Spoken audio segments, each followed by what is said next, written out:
Remember that kids game where you let your friend be your arms, so you never knew what your body might do next? What if your life was like that all the time? If you weren't in control of yourself, always wondering what wild move your body was about to make? Well, this guy didn't have to wonder. At 19, Ian woke up just like that, unable to control a single body movement.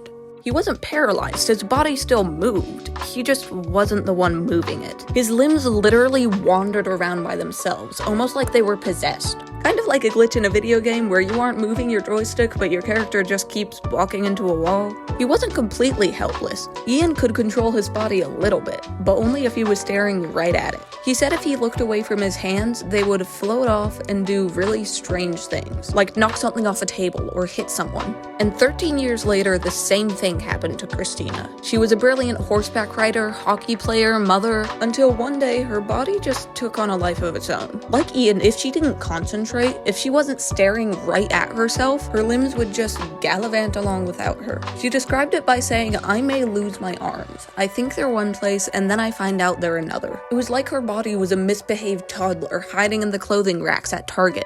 Ian and Christina weren't possessed though. They had just lost their proprioception. Now that word's hella pretentious, but it means that they'd lost the ability to feel their bodies and to locate their limbs. For example, when Christina tried to grab a cup, she would either overshoot or miss completely. And when Ian's friend watched him try to eat, he said he was trying to put a spoon to his mouth and his hand was going everywhere. I imagine it like trying to feed a baby with the airplane, but the airplane keeps missing, and you're the baby. If all of this seems bloody well insane and impossible to imagine, then yeah, that's kinda cause it is. I mean, Christina described it as feeling disembodied. I've never felt anything like that before, and I'ma bet you haven't either. I keep comparing it to having a kid cause that really is how it seems. If they were looking at their bodies and concentrating real hard, they can control them, but the minute they looked away, they took on a life of their own. After months and months of rehab, Ian and Christina only regained a facade of motor control. They both relearned to walk and move, but only with a Herculean amount of concentration. Even something as simple as eating while talking was nearly impossible.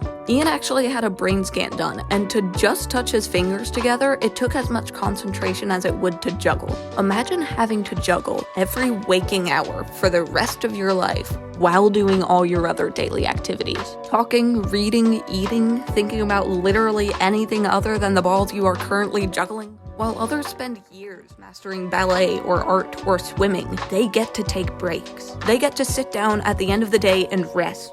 And that's a luxury that Ian and Christina will never have.